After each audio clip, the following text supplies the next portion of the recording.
Hello dear student. तो अभी आज मैं जो क्लास लेके आया हूँ, इससे पहले मैंने आपको क्लास में बताया था, ठीक है, इनटू ससेप्शन के बारे में, ठीक है, इनटू ससेप्शन, ठीक है, इनटू ससेप्शन के बारे में हमने बताया था, या फिर ठीक है telescopic of medicine, telescopic of medicine, इसके बारे में, इसी को दोनों नाम से जानते हैं, या इंटरसेप्शन बोलते हैं या तो टेलीस्कोपिक मेडिसिन। जो पिछले क्लास में हमने, अभी इसके पिछले वाले क्लास में हमने इसी टॉपिक पे क्लास किया था, लेक्चर दिया था आप लोगों को, इंटरसेप्शन या टेलीस्कोपिक ऑफ मेडिसिन, इसके बारे में। चाइल्ड हेल्थ नर्सिंग का डियर ये सीरीज चल रहा है। इसमें जो है कि ये जो अभी आज जो टॉपिक है, very very most important disease है, ये डिफेक्ट है ये बच्चों में, हिरस्प्रंग डिजीज़ या फिर मेगाकोलॉन इसी को बोलते हैं, ठीक है। बहुत ही इम्पॉर्टेंट है डियर, और इसमें रोचक बात मैं बताऊंगा अच्छे से, तो इसको आप नोट कर लीजिएगा। और यही नहीं, आपको पास होने के लिए भी, और उसके बाद आगे चल के एग्ज़ाम की तैयारी करेंगे तो वहाँ पर भी बहुत ज़्यादा क्वेश्चन इस पोर्शन से आते हैं, जैसे इंटरसेप्शन हो गया, ठीक है, इंटेस्टाइनल ऑब्स्ट्रक्शन हो गया, मेगाकोलॉन हो गया, ये सभी चीज़ें इससे जो है कि बहुत ज़्यादा क्वेश्चन पूछता है। तो आज हम बात करते हैं स्प्रिंग डिजीज़ पे, ठीक। तो आइए, हिस्प्रंग डिजीज़ ये साइंटिस्ट का नाम था, हिस्प्रंग डिजीज़। हिस्प्रंग जो है कि साइंटिस्ट का नाम था, उसने खोजा था इसको, जो है कि देखा था कि ये डिफेक्ट को देखा था, इसलिए उसके नाम पर इसका नाम रख दिया गया। और दरअसल इसमें क्या होता है कि लार्ज इंटेस्टाइन का जो कॉलन होता है, उस कॉलन की साइज बहुत ज़्यादा बढ़ जाती है, ठीक है, इसीलिए उसको बोलते हैं मेगाकोलॉन, ठीक है। और हिस्प्रंग इसलिए बोलते हैं क्योंकि उसने, साइंटिस्ट ने इसको खोजा था, ठीक। तो पिछले क्लास में जो हमने दिया था आपको इंटरसेप्शन या टेलीस्कोपिक मेडिसिन, और अब हम इस पे बात करते हैं डियर, ठीक है।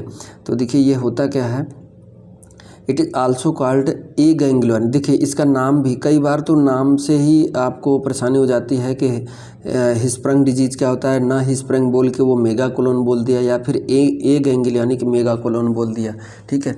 ए गैंग्लियनिक, देखिए ए मतलब लग गया, गैंग्लियनिक मतलब कि आपके इंटेस्टाइन में, यानी बच्चे के इंटेस्टाइन में जो नर्व सप्लाई, न्यूरॉन्स जो हैं, न्यूरॉन्स देखिए, न्यूरॉन्स जो है कि इंटेस्टाइन के हर पार्ट में न्यूरॉन अगर फैले हुए हैं, यानी पेन हो रहा है या कुछ दिक्कत हो, सेंसेशन ले जा रहे हैं, बाउल मूवमेंट हो रहा है कि नहीं हो रहा है, अगर सेंसेशन ले जा रहे हैं आपके इंटेस्टाइन से, तो वो क्या होगा, गैंग्लियनिक है। ये कंडीशन क्या है, गैंग्लियनिक है, यानी कि गैंग्लियनिक ये नॉर्मल कंडीशन है। लेकिन जब ये न्यूरॉन्स जो है इंटेस्टाइन के जिस पार्ट में नर्व सप्लाई नहीं रहेगा, न्यूरॉन सप्लाई नहीं रहेगा, तो उस एरिया में बाउल मूवमेंट हो कि ना हो, पेन हो रहा है, क्या हो रहा है, कोई सेंसेशन नहीं।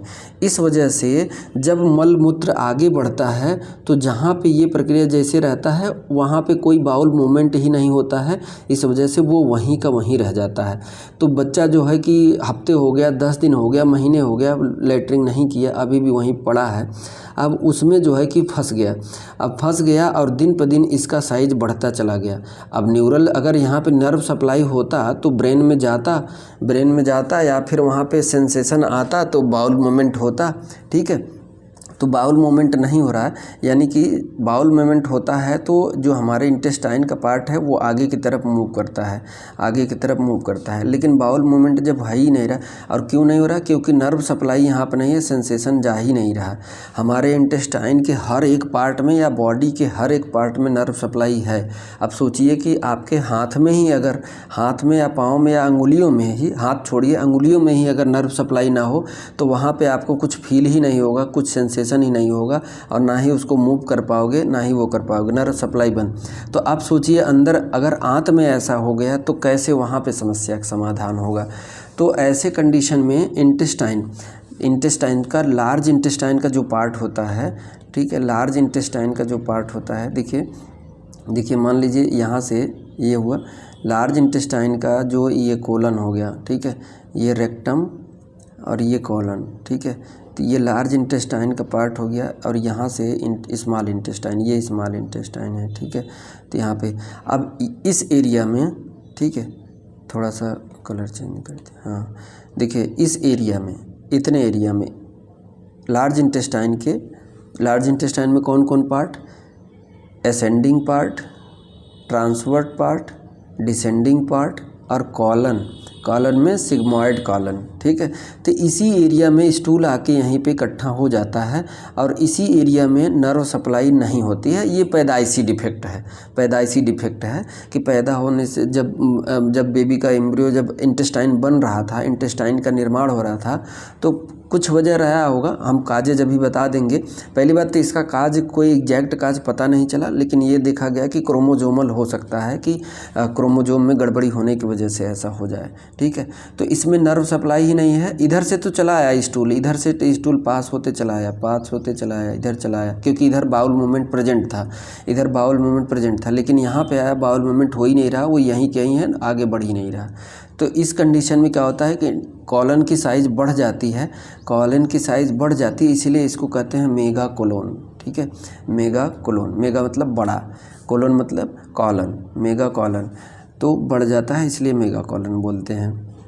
आगे आइए दिखाते हैं आपको।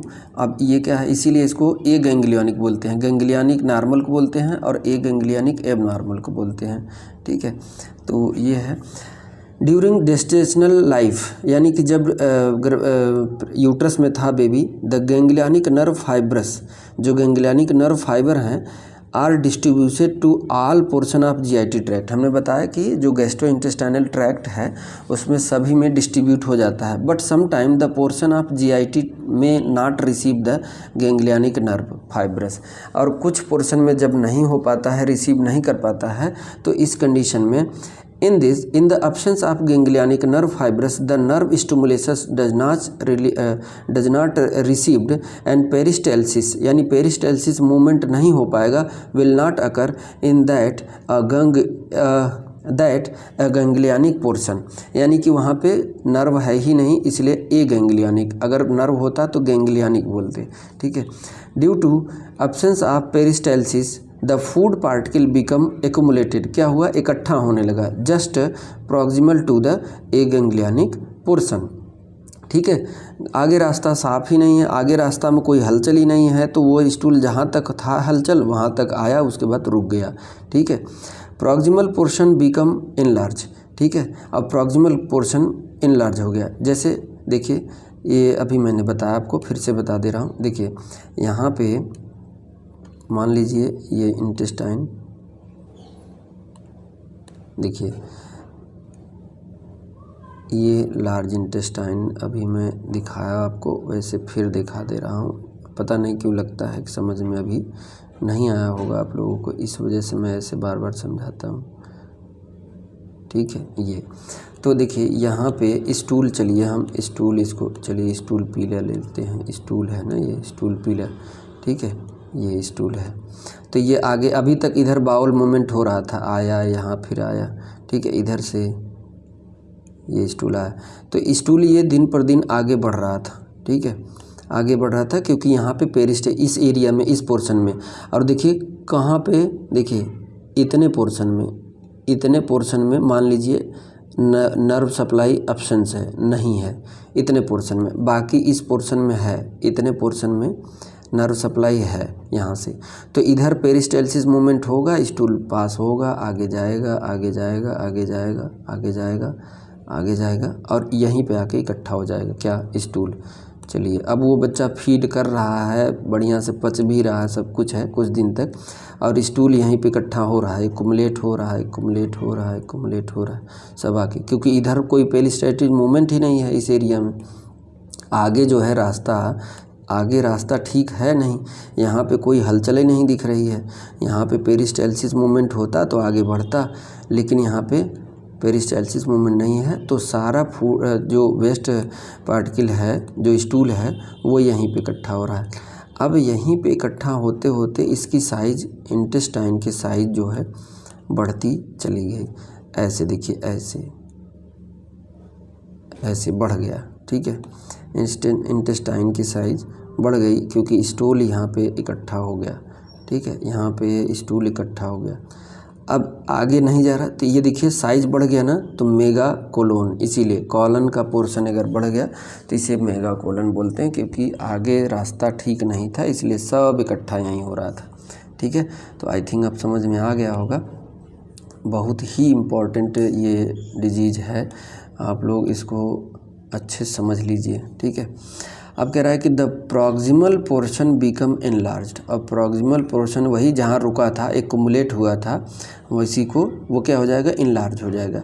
The most commonly affected portion is rectosigmoid colon. कहाँ पे, रेक्टोसिग्मॉइड कॉलन। काजेज क्या हो सकता है, the exact cause is unknown. हमने कहा था कि अननोन है, but defect in chromosome number 10, ये देखा गया कि जिस बच्चे में क्रोमोजोम नंबर 10 पे डिफेक्ट है तो उस बच्चे में ये देखने को मिला, तो हमने मान लिया हो सकता हो यही कारण हो, ठीक है।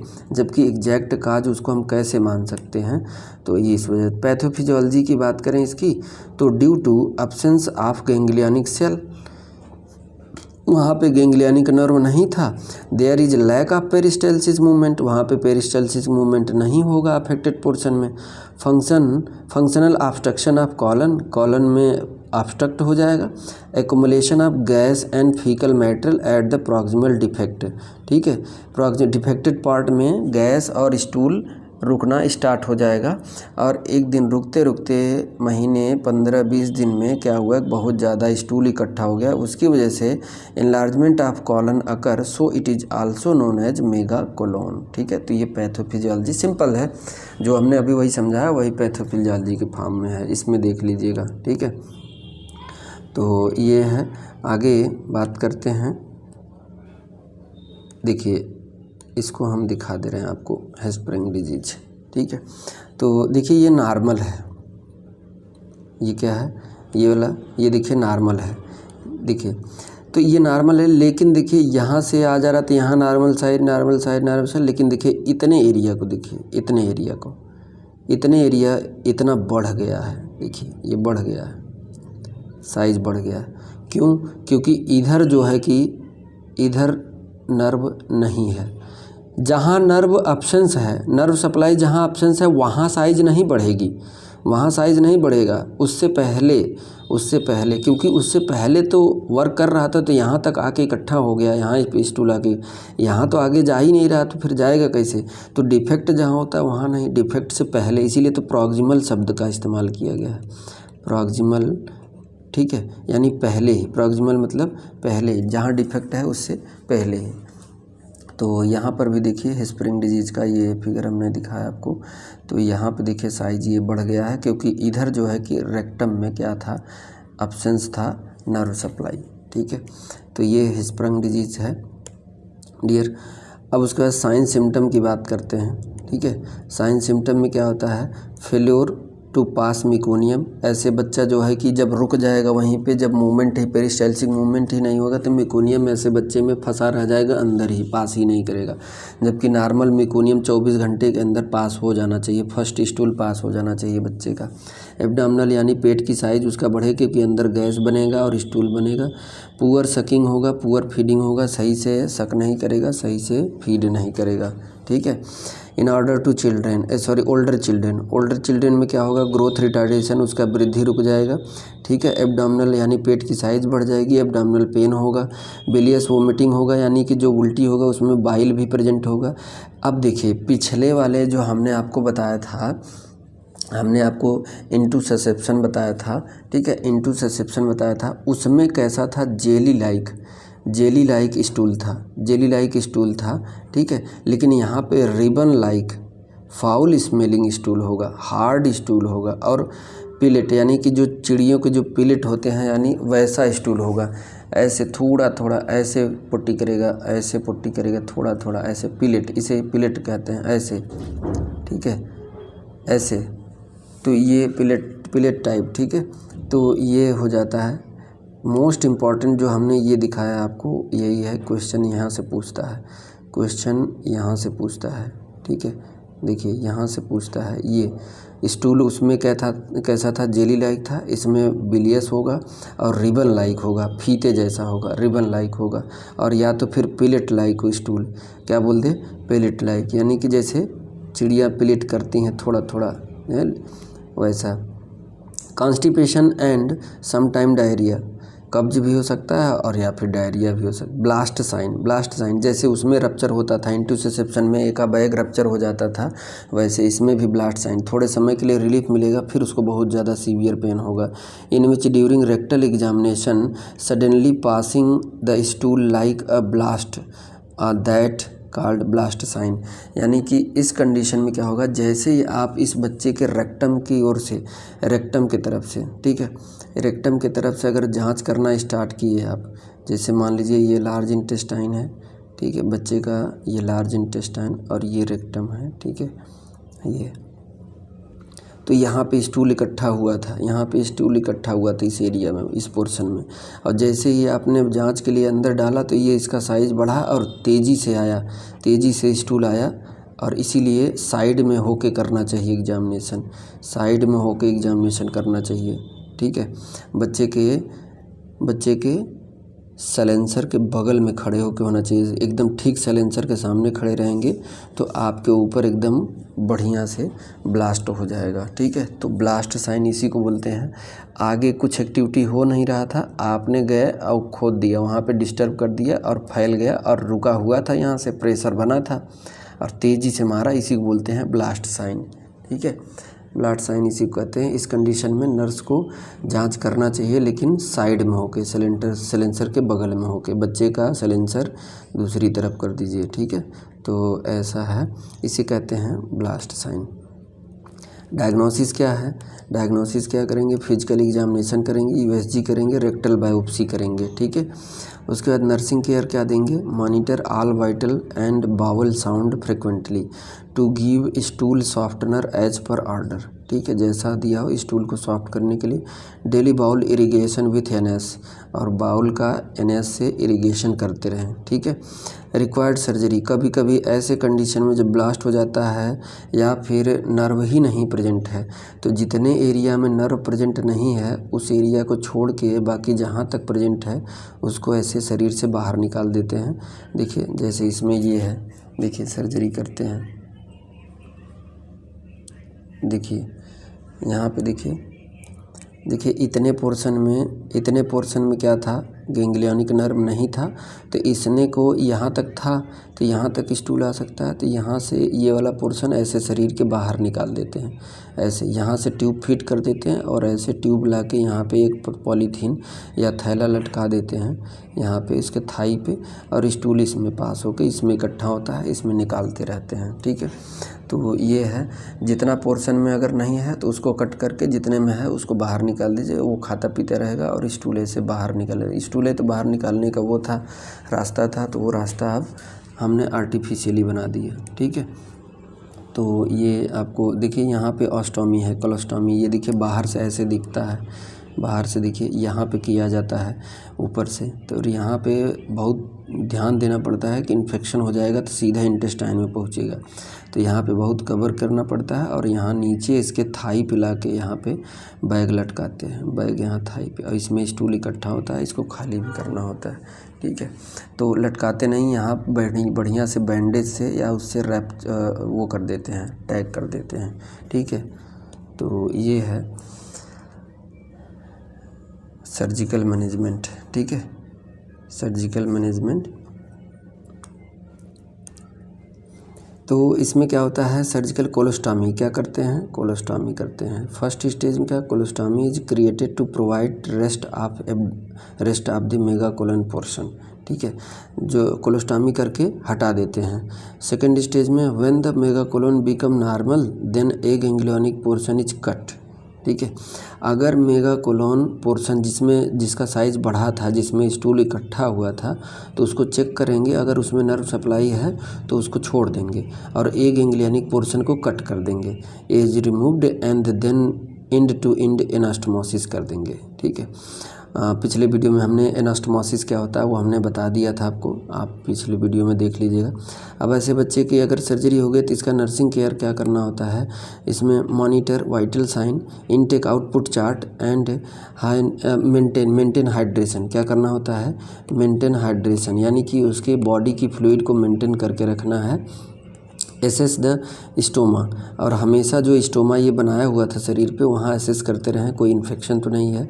फॉर कलर एंड पेटेंसी, मतलब जैसा था उसका कलर जैसा नॉर्मल होना चाहिए वैसे है, या फिर इन्फेक्शन होने के बाद चेंज हो जाता है। The normal stoma will appear slightly red या पिंक इन एंड मॉइस्ट, कैसा दिखेगा, नम दिखेगा और रेड या पिंक दिखेगा, नॉर्मल है तो। अगर इसके अलावा अगर ड्राई दिखा या फिर पस आ रहा है या ब्लड आ रहा है या फिर कोई डिस्चार्ज आ रहा है तो वो एबनॉर्मल है, इन्फेक्शन हो गया है, तो ये केयर करना बहुत ज़रूरी होता है।